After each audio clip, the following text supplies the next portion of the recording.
சூட்சம ஞானம் உள்ள கேட்டை நட்சத்திரக்காரர்களுக்கு ஆவணி மாத பலன் எப்படி இருக்கு கொஞ்சம் சொல்லுங்கய்யா.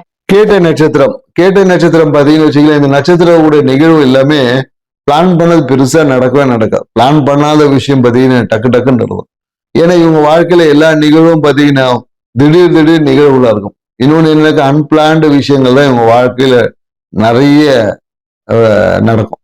குறிப்பா என்னன்னா நிறைய ஒரு ஏதோ உங்களுக்கு கிடைக்க வேண்டிய சொத்தே பார்த்தீங்கன்னா கிடைக்காம ஒரு டாக்குமெண்ட் இஷ்யூல சந்திச்சிருப்பாங்க.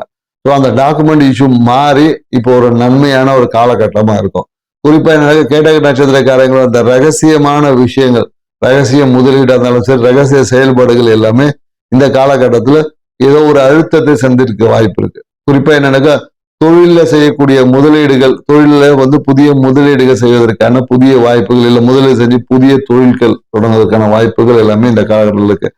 ஏன்னா நிறைய பேர் இந்த காலகட்டம் என்னக்கா தொழில் முதலீடு செஞ்சு ஏமாற்றம் அடைஞ்சிருப்பாங்க. இல்ல அந்த காசு வரமா வராதா அப்படின்ற டிப்ளமேட்டிக் இந்த காலகட்டத்தில் ஏதோ ஒரு முயற்சியின் வழியாக அந்த பணம் உங்களுக்கு ஒரு பகுதியாவது திருப்பி கிடைக்கிறதுக்கான சாத்தியக்கூறுகள் இந்த காலகட்டத்தில் உங்களுக்கு இருக்குன்னு சொல்ல முடியும். அதே போல என்னன்னாக்கா தொழில் வேலை செய்யக்கூடிய நிறைய என்னன்னாக்கா நிறைய பேர் இந்த டாக்குமெண்ட் பிரச்சனைனால டாக்குமெண்ட் செய்ய கையாளாதனால ஏதோ ஒரு பிரச்சனையில சிக்கிறதுக்கான வாய்ப்புகள் இருக்கு. தொழிலில் இருக்கிறவங்க வேலை செய்யக்கூடியவங்க கண்டிப்பா கொஞ்சம் கவனமா இருக்கணும். ஏதாவது தேவையில்லாத ஒரு விஷயத்த செஞ்சு தேவையில்லாம ஏதாவது கிரிமினல் ஆக்டிவிட்டிஸ்ல இன்வால்வ் ஆகி அது பிரச்சனையாவதுக்கு வாய்ப்பு இருக்கு. கவனமா இருங்க.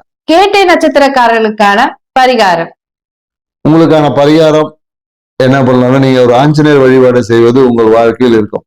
வாய்ப்பு கிடைச்சுன்னா ஆஞ்சநேயர் கோயில் போயிட்டு ஒரு வடை மாலையோ இல்லை வெத்தலை மாலையோ ஒன்று வாங்கி போட்டுட்டு வழிபாடு செஞ்சு பாருங்க. உங்கள் வாழ்க்கையில் ஏற்றம் தரக்கூடிய ஒரு நிகழ்வா அந்த நிகழ்வு அமையும்.